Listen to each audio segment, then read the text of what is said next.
Now to an Eyewitness News investigation. A convicted killer who was sentenced to death in 1981 for the shotgun murder of an LA County Sheriff's deputy has found an unexpected ally in his decades-long quest to overturn his murder conviction. LA County DA George Gascon tells Eyewitness News he will do everything in his power to keep convicted killer Jesse Gonzalez in prison for the rest of his life, but that his office had an ethical duty to turn over evidence that casts doubt on a jailhouse confession back in 1979. Critics of Gascon, including the daughters of murdered Deputy Jack Williams, fear the conviction will be overturned and Gonzalez could be set free. Josh Haskell has the story. May 29th, 1979. LA County Sheriff deputies and police execute a search warrant on this house in La Puente, a drug raid. Deputies announce police search warrant. They demanded entry. Bobby Esquivel kicked the door. His momentum carried him in, and he looked up and he saw Jesse Gonzalez with a shotgun pointing, and he hollered at that time, "Gun." Deputy Jack Williams was the second man through the door. Jesse Gonzalez fired his shotgun and he killed Jack Williams.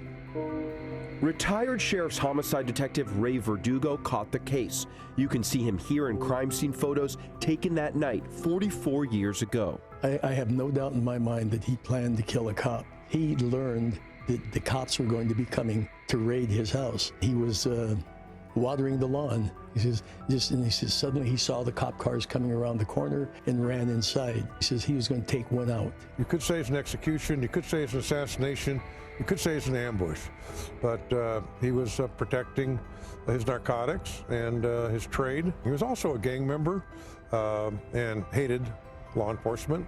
Jesse Gonzalez was sentenced to death in 1981. Gonzalez has never denied killing Deputy Williams, but claims he believed the plainclothes officers raiding the house were members of a rival gang coming to kill him. The death penalty relied on finding that Gonzalez intended to kill a police officer, and the LADA's office at the time pointed to what Gonzalez told Detective Verdugo hours later, that, quote, suddenly he saw the cops coming. Gonzalez quickly changed his story and said no, he didn't actually say that. Months later, a jailhouse informant, William Acker, contacted detectives to say Gonzalez had confessed to him that Gonzalez knew they were police and that he wanted to, quote, bag a cop. This is not a case where the defense is claiming that, he's an innocent person, that he wasn't the right guy. Everyone acknowledges that he is, in fact, the one who shot and killed Jack Williams. The whole issue has been whether or not he knew that Jack Williams was a law enforcement officer. Kathy Cady and former LA County District Attorney Steve Cooley are representing the victims, Deputy Williams' daughters. They want justice for their dad. Every day they think, what would my life be like if he were here? What would my life be like if he wasn't murdered when I was 11, when I was 12? They were little. Deputy Williams' daughters fear that Gonzalez could be set free if a judge finds that the DA's office back in the early 1980s failed to turn over evidence about that jailhouse informant. The jury knew Acker was in custody, that he was a convicted killer, and that Acker hoped he'd be transferred to an out-of-state prison in exchange for his testimony. But the defense says the DA's office hid additional evidence that painted the informant Acker out to be even less credible. There were 6 different psychological reports indicating that he was a pathological liar, that he was manipulative, and that he would fake things in order to try to get whatever he wanted. LA County District Attorney George Gascon says the original prosecutors had an ethical duty to turn over that information, and because they did not, his office believes Gonzalez never should have been sentenced to death. Gascon tells Eyewitness News that his office does not want Gonzalez to be set free. Mr. Gonzalez is a murderer. Mr. Gonzalez murdered Deputy Williams. Mr. Gonzalez deserves to stay in prison the rest of his life. But there is a principle involved in ensuring that we, as the government, we as the police, as prosecutors, follow the rules. We're not seeking his release. We will fight to make sure that he stays in prison, but we will fight and we will play by the rules. Gonzalez's defense attorney, Mark Overland, however, says Gonzalez deserves to be set free, that the jailhouse confession was fabricated, and that the informant Acker would have said anything to save his own skin. He was somebody who was a psychopath, and he would do was capable of any kind of brutality in order to achieve what he wanted. Defense attorney Overland says Gonzalez is now 76 years old, uses a wheelchair, and poses no danger to society. Well, you're talking about an individual that has spent the best years of his life in prison, probably 40 years on death row. His life was taken from him. But Eyewitness News has evidence that Jesse Gonzalez is a validated member of the Mexican Mafia. This handwritten note shows that Gonzalez was on a list of Mexican Mafia members getting money from a Mexican Mafia secretary. A Mexican Mafia expert testified in 2020 that money came from drug and extortion profits. Yes, he's a Mexican Mafia Bird from the Puente, and he's also on death row. Gonzalez, aka Bird from La Puente, is also referred to in a jailhouse phone call between two La Puente gang members inside Men's Central Jail in February of this year. Listen as they discuss splitting profits from drugs being smuggled into the jail. Candy bars is a coded term for heroin. Because you know how I shot the 3 candy bars, right? With one of them, we split that between all the elders that are here, right here in for the house. You get what I'm saying? Yeah. The extra one that we have, which I was gonna say was look out for Pops and Bird. If you want to do something out of that for homeboys, you can give them half. Not only is he a cop killer, he's a documented Mexican Mafia shot caller. This is not a good combination. Killer of a cop, Mexican Mafia shot caller, back in society. Josh Haskell, ABC 7 Eyewitness News. And again, DA Gascon says his office will defend the conviction and retry Gonzalez if necessary, but he admits no one can predict what the judge will do. The judge's ruling on this case is expected tomorrow, and we will be there. Hello, I'm Mark Brown. Get more great ABC 7 content by clicking the subscribe button for our YouTube channel. And download the ABC 7 Los Angeles streaming app on Fire TV, Android TV, Apple TV, and Roku to watch on your TV.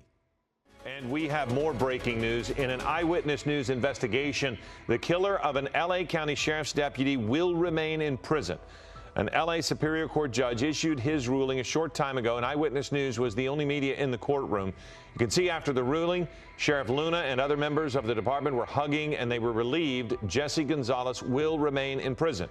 Gonzalez killed Deputy Jack Williams in 1979 while Williams and others were serving a search warrant for drugs at a home in La Puente. The issue before the court today was whether a Brady violation had occurred, whether material evidence had been withheld from the defense at the time of the trial and penalty phase. Again, the judge had ruled there was no Brady violation, which means convicted killer and member of the Mexican Mafia, Jesse Gonzalez, will remain in prison. Hello, I'm Mark Brown. Get more great ABC 7 content by clicking the subscribe button for our YouTube channel. And download the ABC 7 Los Angeles streaming app on Fire TV, Android TV, Apple TV, and Roku to watch on your TV. What's going on, you guys? Welcome back to another episode of Green Lake Gang TV. We're going to jump right into it. We're going to be covering Jesse Gonzalez, member of the Mexican Mafia, leader of La Puente Street Gang, a leader of La Puente Street Gang, who on May 29th, 1979, L.A. County Sheriff's Office and narcotics officers from 2 different cities, they respond to a call at around 7:30 p.m. The residence was at 16123 Abbey Street in La Puente, California. Deputy Williams, Officers Esquivel, and 2 other plainclothes officers dressed in tank tops, jeans. Again, plainclothes officers. They were in unmarked cars, a Chevy Camaro, a Ford Granada, and a Ford LTD. One went to the rear, one drove to the back, and one drove to the side of the house. All 4 deputies, again, dressed in plain clothes. They get out, they begin to knock and announce. Officers hear movement inside the house and thought evidence was possibly being destroyed. After 4 tries of trying to knock the door down, Officer Esquivel finally is successful. And Officer Esquivel was at the behest, at the orders of Deputy Jack Williams. All right? Esquivel finally gets through the door. There were 45 seconds to 1 minute had elapsed between the knock notice and finally when they busted through and got entry into the house. Now, Esquivel's momentum carried him through the doorway, And he claims that when he got, and we believe him, when he went through the doorway, his momentum carries him through, he sees Jesse Gonzalez kind of posted up against the wall, holding the shotgun. He fires. Esquivel turns at the last second, and they struck Deputy Jack Don Williams clean. From there, Jesse Gonzalez takes off down the hallway with Officer Esquivel in pursuit. Jesse Gonzalez is shooting back at Officer Esquivel, who returns fire with his handgun, wounding Jesse Gonzalez. In the residence, family members, along with drug paraphernalia, although no narcotics were actually found. So balloons, things to weigh out narcotics, packaging material, but no actual drugs were found in the home.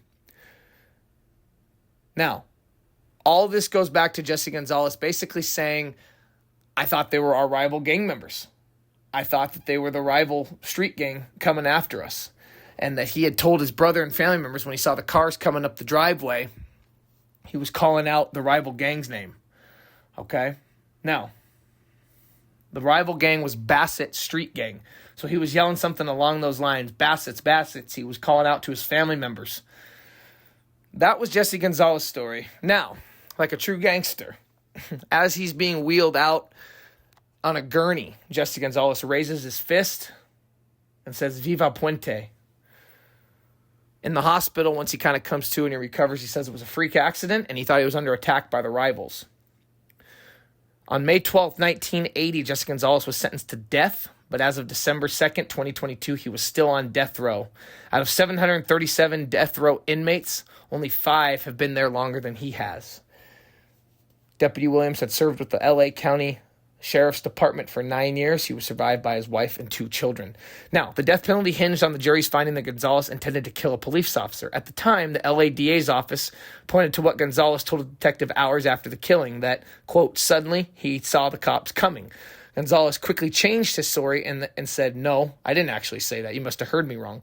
Months later, jailhouse informant William Acker contacted LA Sheriff's Department detectives to say Gonzalez had confessed to him days after Acker happened to be placed in the jail cell right next to Jesse Gonzalez. Too good to be true, in my opinion. Acker told detectives that Gonzalez admitted he knew they were police and that he wanted to bag a cop, end quote. But the defense says the DA's office had additional evidence that painted Acker out to be even less credible. And this is where we go to with Garcon, DA Garcon. Came out and said, well, we might need to release him because evidence wasn't properly handled. Maybe we don't have the right guy. Maybe he did believe that it was the rival Bassett gang. So there was a chance he got out, a lot of public unrest. Eventually, a judge upholds his conviction and he remains behind bars. Thanks, guys.